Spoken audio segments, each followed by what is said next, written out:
Les juments émettent des phéromones. Ça, je vais pas y arriver là. J'ai 20 minutes, j'en suis à 5 phrases. Et je suis mort. Là, je suis mort. Donc, elles émettent des phéromones. Donc, ce sont des molécules odorantes. Nous sommes tous porteurs de phéromones. Vous avez vos phéromones de dessous le bras, de derrière les oreilles, vous avez entre les jambes, derrière aussi.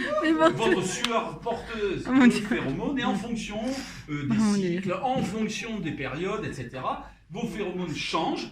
Et vous pouvez émettre des phéromones qui repoussent, comme vous pouvez émettre des phéromones qui séduisent et qui rendent la vie agréable. Et si vous épousez par hasard un homme que vous ne connaissez pas, ou si vous épousez une femme que vous ne connaissez pas, et qui émet des phéromones qui ne correspondent pas à ce que votre cerveau apprécie, eh bien, vous allez direct au divorce parce que la vie sera insupportable. Voilà. Donc on a un amas de poils qui est de crinière. Et cette crinière n'est pas n'importe quelle crinière. C'est une crinière de jument. Parce que si je veux fabriquer de la corde au paléolithique supérieur, c'est parce que j'ai l'intention de m'en servir. Et pourquoi s'en servir?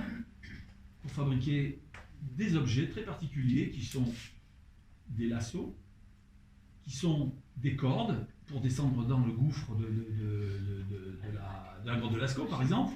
Mais on va fabriquer des filets aussi. On va fabriquer des choses qui sont extrêmement résistantes. Est-ce que quelqu'un sait, sur un cheveu humain, quelle tension on peut exercer à 16 ans, 20 ans?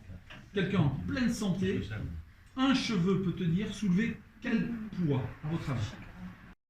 Je glisse le vilebrequin, parce que ceci s'appelle un vilebrequin, et ça s'appelle un volant d'inertie.